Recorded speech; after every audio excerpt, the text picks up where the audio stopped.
here's what a lot of you end up doing when you're trying to draw eyes. You basically make this sort of easy football. You make an eyeball and then you put a dot in it and you think you're done, right? It doesn't work that way.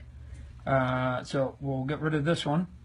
What you need to do is you need to be just a little more specific than that. So the eye, sort of the three edge here, and then you've got your bottom eye, and so it's a little bit like a football, but it's not quite the same. So now you've got your tear duct up over here. Make sure that you give a little bit thicker line up in the top. If you give a thicker line up to the top, then it'll work a little bit better, because again, we all have eyelashes, and again, we also have this wrinkle. It's called our eyelid. Now, but here's the big thing for me, is that when you put this stupid dot in the middle of the eye, it looks like it's a mannequin or something like that. So here's what I like to do with my eyes, is that I like to make the dot black, and then I like to make about half of the eye black up here. And the reason is because we have a forehead, and our forehead actually causes a shadow. And then once we actually get the shadow that's in there, then our eye has a tendency to actually reflect just a little bit of light. So you can put a couple of little dots up in here. Then you can come in with a little bit thinner line, and you can go here real quick, and all of a sudden you can add a little bit of the fading that basically is your line that gets in here. And now all of a sudden you're just putting a couple little wrinkles up in here, up in here, up in here. And you'll see very quickly, and again, I just did this briefly, that you can go from that to that fairly quickly. So that's today's lesson, how to do a quick eye. We got our blank screen. So we're going to talk about how you actually get the head real quickly on another tutorial, but today we're just going to be talking about spacing of it. So we have our head. Then what you want to do is you want to draw two lines. One, you divide the head right in the middle this way, and one, you divide the line that way. Most people think that the eyes are not in the middle of the head. Most people want to put the eyes up here or up here. They want to put them too high, right? The head is actually, and the eyes are halfway on your head. It doesn't seem like it. You guys forget that there's hair. I'll show you later at the end. So you divide the head in half, 50-50, and then you go 50-50 this way here. All right. Now what we're going to do is we're going to put one of the eyes in there. Here's the eye. Remember, let's go close up here. This is the eye we talked about yesterday, drawing, where you make it not like a football, and you come in there and you do the highlight. So we've got an eye on one side, and now we're going to click, and we're going to put an eye on the other side right here. We got one on this side and one on this side. What you need to know about the spacing, which is what this is about, is that the spacing between two eyes is one eyeball. So if this is the width of an eye, and this is the width of an eye, so you have eye, the space in between should be the width of another eye. So here it is. Eye. One eye, two eye, three eye. The width across should be three eyes. It's just that you have one space in between. That's it. That's the magic. And if you don't think that's true, let's just look at it here. Because here's really sort of the problem that most of you sort of do here, is that you guys want to do your eyes this far apart, right? It doesn't work. Sometimes you want to do cute stuff, it works, but not if you're going to do a real person. So you get the eyes right, then you put the spacing on it right, and then to show you that you go, there's no way, Todd, that your eyes are halfway down. What happens once I throw some hair on there? You're going to see it. Eventually, I'll put a nose and a mouth on there, and we'll get there. But that's today's lesson. Remember, one eye, two eye, three eye. The space in between is one eye. If you don't believe me, look at the person next to you, and you will see it's true. All right? Thanks for coming.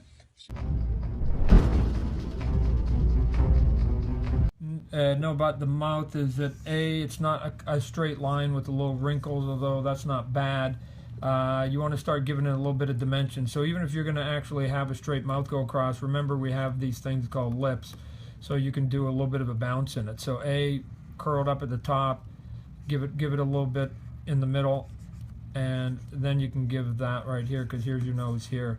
You can do it. Now if you're gonna open the mouth and give me a smile, there's a smile. You can even do a little bit of line like that.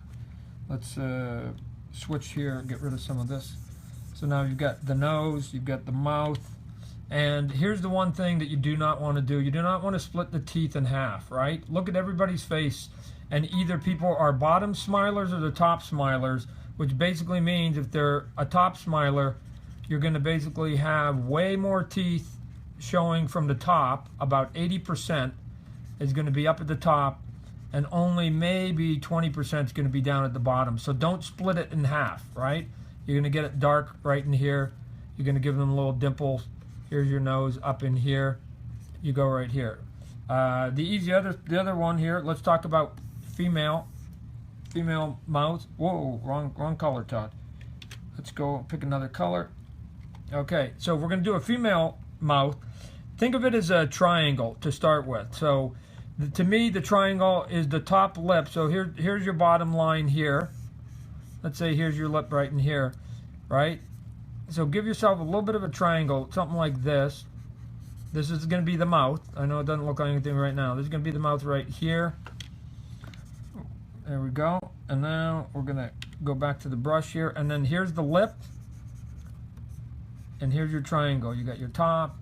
You got your lip right in here. Most people's lip, your top lip is always defined and is wider than your bottom lip, which would then mean that we make this a little bit down here. And now when you go and give the bottom lip, you come up in here and make sure that you cut it just a little bit short. Make sure that the top lip is always on the outside, because if you try to make it go exactly the same, people do this sometimes. If you go over here, people have a tendency to want to make sort of lips like this, and they want both the lips to end in the same spot. Don't do that, right? Look at people's lips. There's always a dominant lip, and the dominant lip is always on the bottom. So here's a pretty lady's lip. Again, let's assume that she's got 80-90% top talking, right? Watch people when they talk. You're going to see whether they're a top teeth talker, or bottom teeth talker. You give a little bit of a highlight in there, and then all of a sudden, you know, you add a little bit of color in there, you add a couple wrinkles, and you've got yourself a pretty nice lip that goes. We've done the eye. Look at this one's gonna be pretty easy here. Let me blow it up. All you guys, when you guys were in class when you were younger, used to do these bad bird drawings, right? And remember how you used to go like this over here? Remember you used to do those birds? They're like this. Teacher said draw a bunch of birds, and used to do these little V's. Essentially, the nose is not that much different. So if we go over here, all you do is give it a little bit of a landing point, and then make your bird, and make your bird, and that's it. And then at the end of the bird, just make sure that you turn the nose in on the side here, and then maybe give a little bit of detail right up in here. That's it. So there's going to be a short video, because again, make your bird. Make your bird, and then a couple, turn the corners in, and you've got your nose here. Eventually, we'll show you how to do the hair, and you'll get to see more of the face going, but that's it. So we've given you the eye lesson, now the nose lesson. So, and lastly,